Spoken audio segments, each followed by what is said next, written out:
You know there can be only one podcast, and may it be the Prince of the Universe. Hi, folks, I met, and I'm by myself. Hey, Bruce. Remember when you said, I'm going to come tonight? And you didn't? Yeah. Well, Bruce is working really hard. He's been kept late. This is the second time I think we tried to plan something it couldn't, so we're trying to shoot for next week, even though that is a humongously busy week. So I'll probably have to record a few without him. And it was his turn. I won't review the movie he wants to review, and I think we're going to do a TV show for part 2. But now we're not going to do either, and I've got to put some ramblings down because I'm going to be busy or gone. As this podcast posts, I will be gone, actually. So probably going to record 2, since I'll be gone that next week and won't have a chance to record. So here's kind of what happens. It's some inside baseball. I've told people this before. A lot of times we film these back-to-back, record these back-to-back. Wes comes over, we record 2 at a time. And that's usually how it works. Sometimes we do record just 1, but a lot of times we like to do 2 so we don't have to come in every week and do this, just every 2 weeks, make it easier for them. And Bruce has been forever. But when Bruce wants to talk about a movie, I'm not going to say what it is yet. We both watched it. I hated it. He loved it. And we were just going to talk about it. But I don't think I can talk about it for that much because I really did not like the movie. And Bruce did. And to me, it felt like this was going to be a 10-minute conversation tops. So what I do is I have a lot of filler topics that we can talk about in the meantime. Now, I've scratched out 2 more filler topics. Or 1, I should say. Because one I'm pretty sure we could have turned into its own podcast. And that was going to take over with the rest of that podcast. But I came up with a lot of filler ideas of stuff I wanted to talk about recently. And this is stuff, maybe they're like 5 minutes each. I don't know if these topics are that big, but I'll attack this mixed bag review. That's what we're calling this one, is a mixed bag review of different movies I've seen lately and what I thought about them. And then maybe a book review. I don't know. I may get to the book review next time. But I will go ahead and talk about a bunch of movies. What am I watching? What have I been watching? Boy, I've been watching 1, 2, 3, 4, 5, 6, 7, 8, 9, 10. 10 different things I'm going to review here. Hey, in 30 minutes. That means they're 3 minutes each. And I've already lost 3 minutes on one. But I don't watch that much. And lately, my nephew's been over. My wife's been wanting to watch some movies. I've watched some movies, watching the babies, Sometimes they won't let me read, so I'll just turn on a movie and I'll watch it, and it's probably not the best thing to watch with them. Sometimes it is, sometimes it's fun. But it's, of course, the Halloween season, so I've been watching some scary movies too. Let me go backwards. I can't remember what order I watched these in, but I know the earliest one I watched was Return to Oz. I have not seen this movie. This was a 1985, 6 movie. I can't remember when. That came out, you blink in theaters and it was gone. No one remembers this, or not. I say no one. Not many people remember this, but my little girls wanted something to watch. One of them's going to be Dorothy for Halloween, and they wanted to watch Wizard of Oz. Okay, we've seen this a million times, but have they seen the sequel? And so we watched it. Oh man, it's great. I remember not liking it when I first saw it. I was like, what is going on? Everything is so weird. But it does match up pretty good with the book, because I did read the books later on, and I just love it. The more I get to watch it, this is my first time to rewatch it in a long time. I was probably a kid when I saw it last time. I think we rented it at the library, the VHS at the library, and we're just so confused the whole time. But watching it again, it is done really well. Someone really cares about Frankie Baum's world. Because all the characters of the Tin Man and what they look like the characters from the covers of the original books. Now, I didn't get that because I thought, everything should have looked more like the movie. But no, they were kind of going back to the book and artistic style of the books and everything. And that's why Tin Man looks different and the Scarecrow looks silly. But I thought all of them looked silly. I thought the movie looked great and these made them cartoony. Well, yeah, because they were honoring the books, the original novels, more than the Wizard of Oz movie did. And my girls absolutely love this too. It happens to be a Halloween movie, which I had no idea it was a Halloween movie because it starts around Halloween. There's like a mention of it, like at the beginning. The only problem, I kind of wish they'd have kept with the black and white while you're in the present. While she's in Kansas, that should be black and white, and Oz should be in color. That was the thing I really liked about that movie. And, I mean, just because Technicolor was a thing back then, that is why they did that.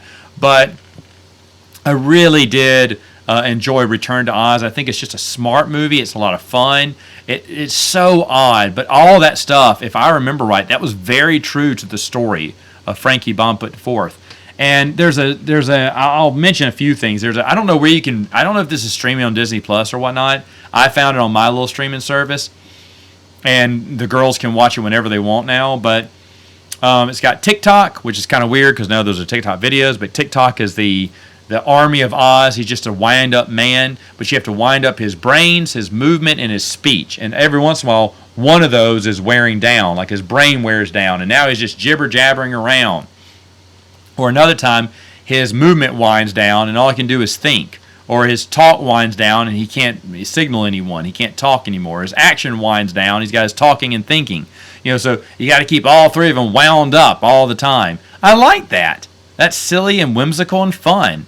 They got Jack. He's like a pumpkin head on sticks. And the actor who portrayed him did a great job, because when you're walking on sticks, your legs would probably wobble, right? You wouldn't be steady. And so the actor's always wobbling every time he walks. So it looks like, he's just a bag of sticks, and he's moving his arms around like he's like a rag doll, like a stick man probably would. He's always worried about his pumpkin head. Did he ruin it? Is it rotting anywhere and stuff like that? I love that. There's a moose head attached to a sofa, attached to palm springs or palms branches or whatnot. And you're thinking, what's going on? They sprinkled some living dust onto it and made it alive. And even that is a fun character, even though it's so weird. But Frankie Baum's imagination was so weird as well. I've read these books, and when you can read them all for free. I think it's public domain, so you can read them all for free. You can go to the library and rent them all. Ollie's, the discount center here, had a whole set collection in book form, and my wife said, "Hey, can we buy these?" I went, "No, they're all public domain. You can get them on ebooks, for free." And then afterwards, I thought that was a stupid thing to say. I've been looking for it ever since, at Ollie's, because they had a really good deal. It's like $10 for the whole set. I want everything in book form, and I really should have gotten those, because I think just a few years from now, the girls, or maybe even now, the girls would I'd love to read Wizard of Oz to them. I can still do that in ebook form, and maybe that's what I'll start doing. But the Wizard of Oz is so whimsical. They have all these lands, like there's a land of porcelain children and stuff, and you got to be very careful around them because they'll crack and break or whatnot. And there's all sorts of oddities here, and they kept adding on through the years. Frankie Baum kept, people kept sending letters. What is this about Oz? What else about Oz? What about the Tin Men of Oz? What about the Scarecrow of Oz? What about the Lion of Oz? And so he was happily telling stories. Now, I'm sure there were letters of everything about Oz, but he'd start off every book saying, "Hey, I got letters about, what about this? Or did Dorothy ever see this of Oz? Or what about TikTok? I want a story about him again." And so I'm sure in his mind, too, he wanted to write a story about them, He just combined that with the letters to give him an excuse. But the books, I don't even know why Tim Burton hasn't insisted on doing these, because these are they're strange and kooky and weird, and right up Tim Burton's aisle. I would want someone to stay true to the books, though. And again, it's public domain. I don't know why someone hasn't picked it up and done it. Why hasn't someone done Wizard of Oz in that series? I mean, I just don't get that. I think it would be really cool, really interesting. I think there's still a bunch of old school Frankie Baum fans, and the fandom's big enough to bring some people in. But even new people would want to see, what Oz beyond the movie. And they've done this a few in other movies before. There's that prequel that's, what's his name, made. Oh gosh, I can't think of his name now. The director of Evil Dead. Oh my God, Sam Raimi. He put it together. He did a prequel that was okay. I can't remember the name of it. I'm trying to think of the name of it right now. It was okay. I don't think it had anything to do with the books, but I want to see more of the world of Oz. And it made me, like there's a Mountain King or the Troll King or whatnot, and it's crazy because as more people from Oz turn into stone or disappear, he gets more and more realistic. So he's like claymation. Then he's a guy in a big box suit. Then he's a guy with heavy makeup. Then he's just a man, just with different colored beard and skin. I mean, because he starts turning more and more human as he's winning. And then, of course, when Dorothy defeats him and starts freeing all her friends, he starts slowly turning back into stone. The actor does. And it's so good. It's so smart. It's shot really well. The scenes are the sets are good. The costumes are fun.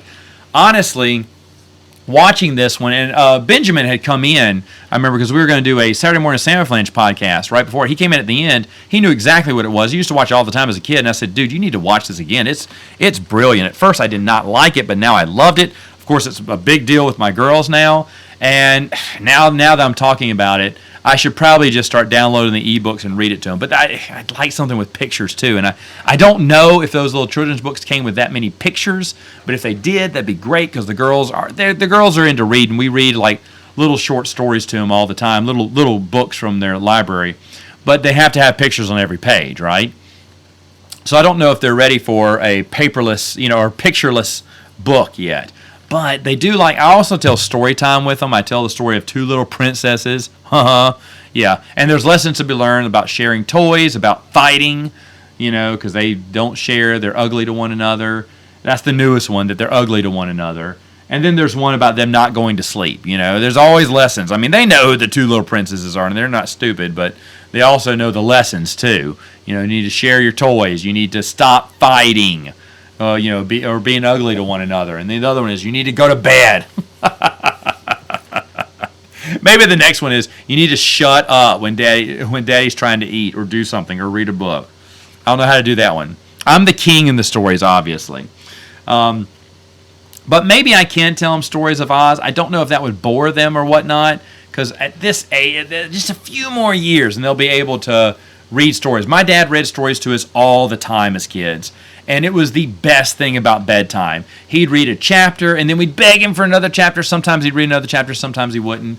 But he could do all the voices. He was really good at doing the voices. I don't know if he prepped for this or read a chapter ahead or something, but we'd read Jurassic Park, a lot of Stephen Lawhead, Narnia Chronicles, Tolkien, Lord of the Rings and The Hobbit, which were great.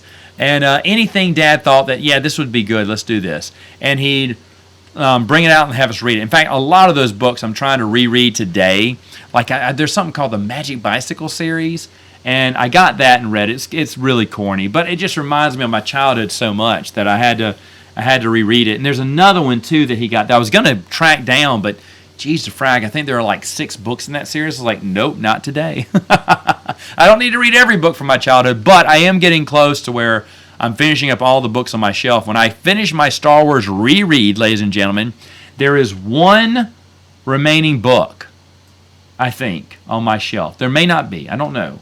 But I do know I haven't reread the Calvin and Hobbes collection my wife got me a long time ago. I am reveling in reading that one. So that'll probably be read after I'm done with Star Wars. I don't know. I say I should be done with Star Wars by the end of the year, but who knows? It may be longer. I don't know. The holidays can get crazy. But I hope to finish Star Wars by the end of the year, and maybe even some Calvin and Hobbes too, because I can definitely burn through those books. And then after that, I don't know. There may be one book left. I can't remember. I looked just recently. I thought I saw one, but I can't remember. Either way, though, I've almost reread every book in my collection. I started this during the pandemic. I wanted to read all 4 bookshelves full, and I've done it all. And what do I read next? Well, now I'm thinking about going back through some of my old childhood books that my dad used to read to us, the big novelizations, to see if they still hold water. I remember the Dragon King trilogy by Stephen Lawhead. And then there's some other, but Dad only had the first 2 books, and there are like 7 of them or something, or 8 or 9 of them. I can't remember, but maybe I'll go out and get the rest of those and read them. I may read the first 2 for Mom and Dad to see if they're any good. But maybe it'll be tracking down books from my childhood that my dad used to read to us and see if they're still good. Now, he read Jurassic Park, Lost World, which I've read several times. I even reread those for a 3rd time now. And some of them I do want to start rereading again, like Sherlock Holmes. I read that very early during the pandemic and loved it. And I'm hankering for some Sherlock Holmes. Of course, I love Middle Earth, and you guys know I read through those every couple of years. And because I reread through the history of Middle Earth in 2021, I think, or 2021, early 2022, I finished Middle Earth. 2021 I read History of Middle Earth. 2022 I read all the other, like the Bilbo's poem and the poems of Tom Bombadil, all the little extra little stuff here and there in early 2022, right before my babies were born. So I'm good as long as I get that Middle Earth fix every 3-4 years. I'm good.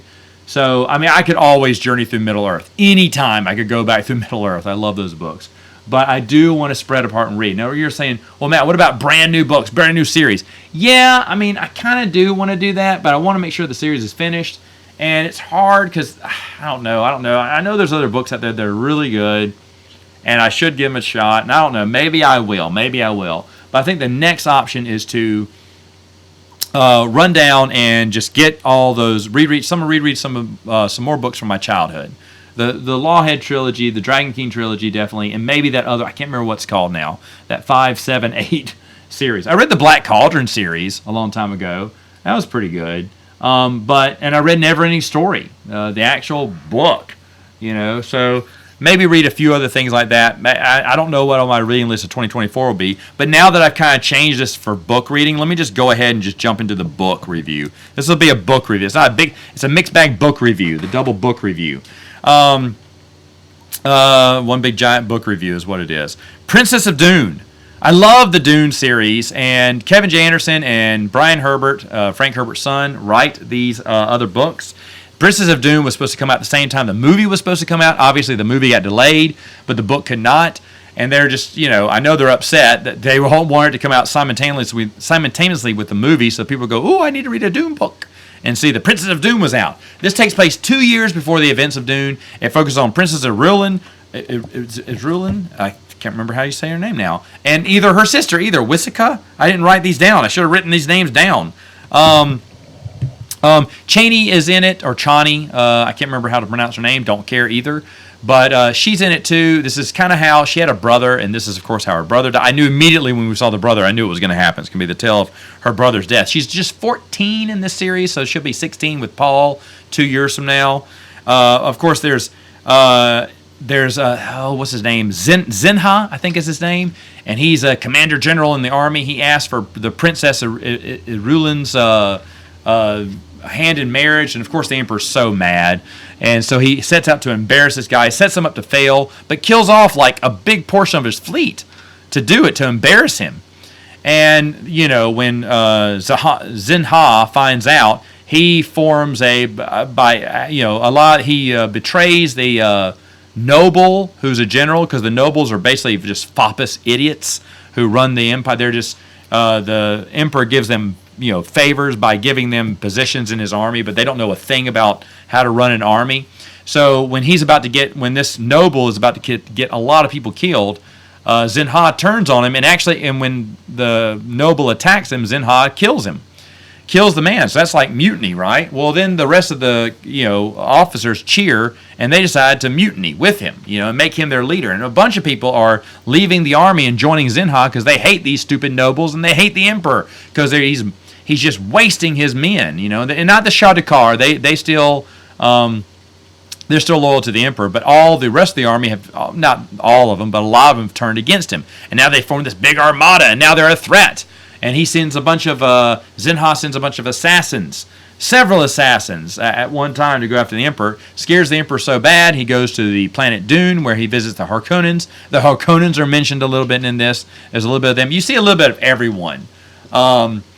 Everyone is in this, from that time.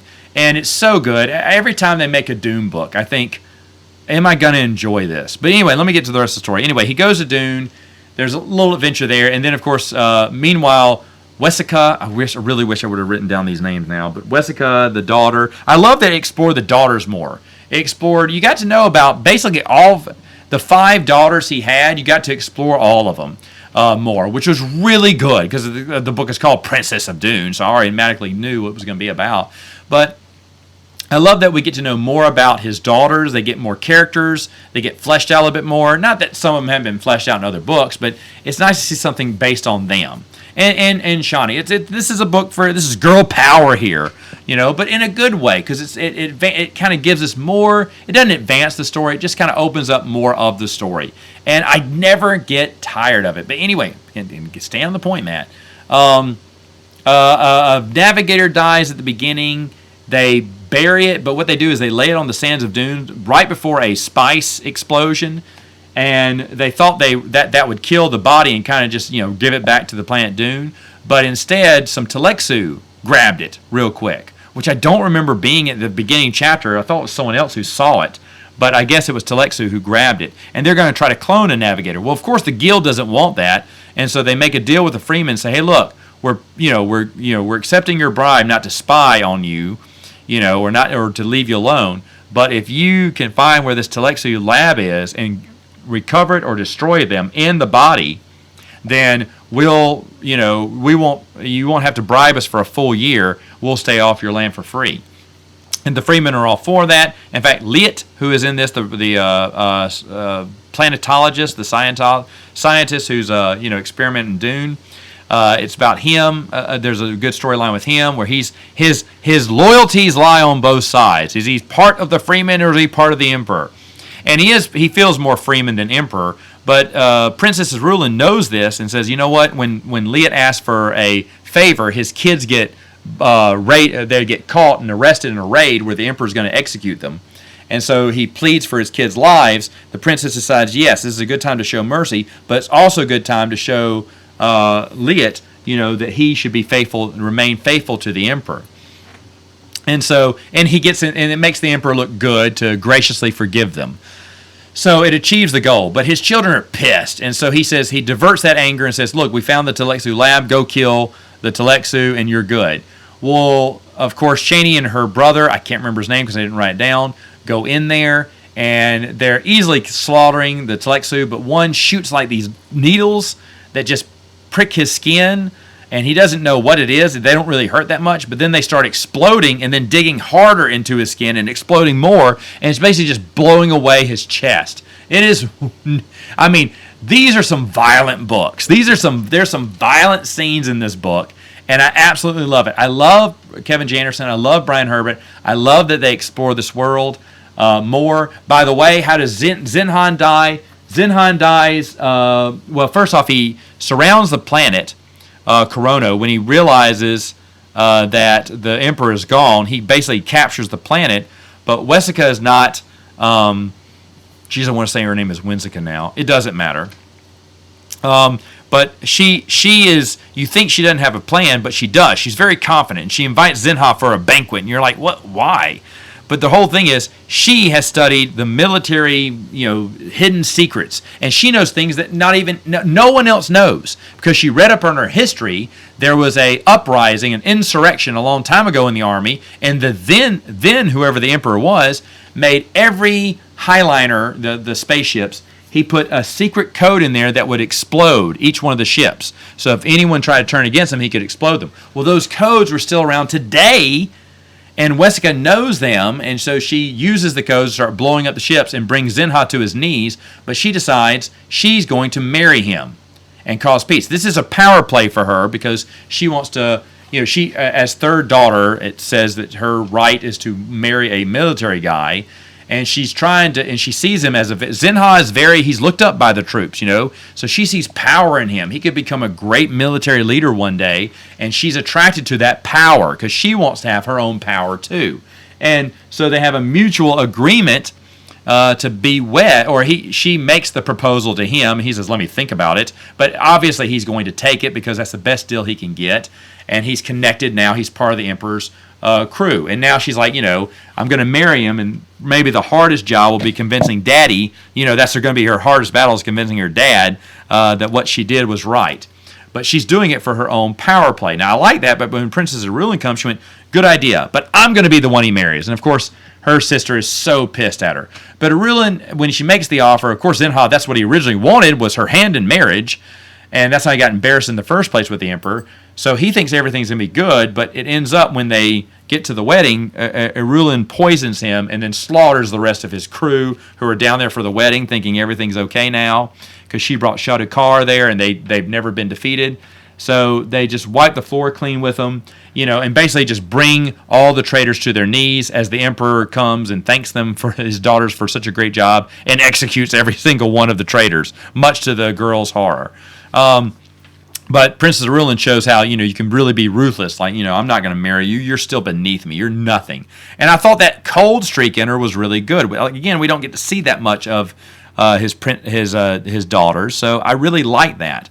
And once again, Brian Herbert and Kevin J. Anderson have created another story in the world of Dune that still interests me. In fact, still the only one that I think is a waste of time is Winds of Dune. And I've said that before. I think Winds of Dune is just, I've reread it and I thought, nah, it's still not good. And all the other ones have been great. They've been great. They've pulled me in. They've been interesting. But I'll be honest, where else can they go from here?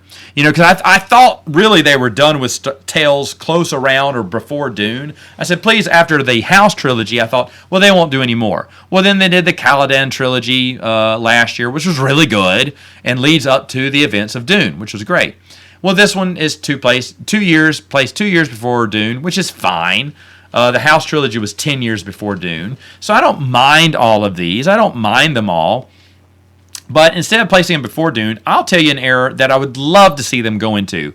The God Emperor of Dune era. Leto II. Let's speak more about those kids. Leto's transformation into the giant worm that he became.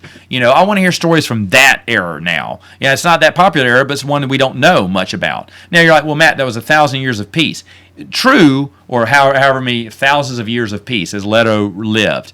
Yes, but he does say there were assassination attempts against him. So you can still have intrigue within those years as everyone tries to kill the tyrant. Also, I would like the Many Lives of Duncan Idaho story, where there's a lot of Golas that have been created by Duncan Idaho. Let's hear all their stories, because supposedly Leto II killed a bunch of them as he tried to betray Leto.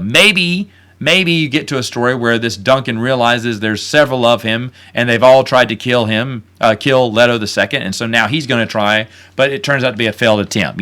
Maybe just a story like that would be interesting. I really want to hear more about Leto II, because I think that's an interesting story arc and something they've never done before. And maybe later on, just in that era, maybe that's where I'd want to dig in. But the Dune universe is so rich. There are so many stories to tell. At this point, I think Brian Herbert's making them up. At one time, the early ones, he was using his dad's notes, his many notes. He was like the Christopher Tolkien of the series. But I would love for them to, and they've probably got some more. They're probably cooking up ideas. I know in Kevin J. Anderson's newsletter, he said, if ever we come up with a good idea that we both agree on, we're going to make it. But we're not going to make a Dune story just for the sake of making Dune, because they both love Dune. They both honor and they hold it in reverence. Because Kevin J. Anderson is a huge Dune fan. I think that's his favorite sci-fi book. I think that's what got him to write sci-fi. And Brian Herbert is the son of Frank Herbert. So they will both want to honor the series. They don't want to make trash for it. I think Winds of Dune was like a failed trilogy, but I guess they knew it was going nowhere, and I hope they know that Winds of Dune was like a fart in the wind, really. But other than that, they've done a really good job. And Princess of Dune is another good one.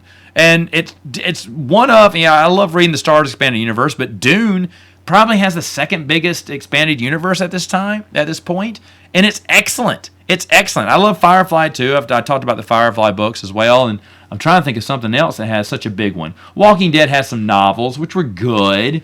They were decent. I read Walking Dead, but I don't like the Walking Dead. And thankfully, they were tied into the comic book. Thankfully, you couldn't tell at first, but the last book tied it into the comic book. They walked a very fine line on those Walking Dead books. They wanted TV people to read it, but then they realized that mainly comic book people were reading it. So then at the last book, they kind of set it in that comic book universe, which I was happy, because the comic book universe, that's another thing. I could reread the Walking Dead books again. I didn't think about that. Could reread the Walking Dead again. Haven't reread those books before, so maybe I'll be rereading a bunch of comic books. Did I reread the novels? No, those were the novels I did not reread, I think. Or did I? Ooh, I can't remember if I did or not. It's been so many years. I don't think I did, though. So maybe reread a bunch of Walking Dead, because I'm more of a comic book fan than the TV show. I don't even watch the spinoffs anymore. They look like garbage. Even the one with Andrew Lincoln coming back, or Daryl Dixon. My wife loves Daryl. She loves Andrew Lincoln, but she's not even interested in these, and neither am I. We're basically just done. Walking Dead just drug us out for like 4 or 5 seasons. The spinoff did no good for them, so I don't want to watch any of those spinoffs anymore. I'd rather just reread the comic books and maybe the novels again. But anyway, all right, so there it is. There is a book report review. There you have it. I'll be back next time, folks. Well, no, it won't be with Bruce. I was going to say hopefully with Bruce. We'll hopefully get Bruce like 3 podcasts from now. and the first topic will be how much yeah, he hates being a pharmacist. Working 70 hours a week. I guarantee that's what's going to be. All right, folks. We'll see you next time on Princes of the Universe.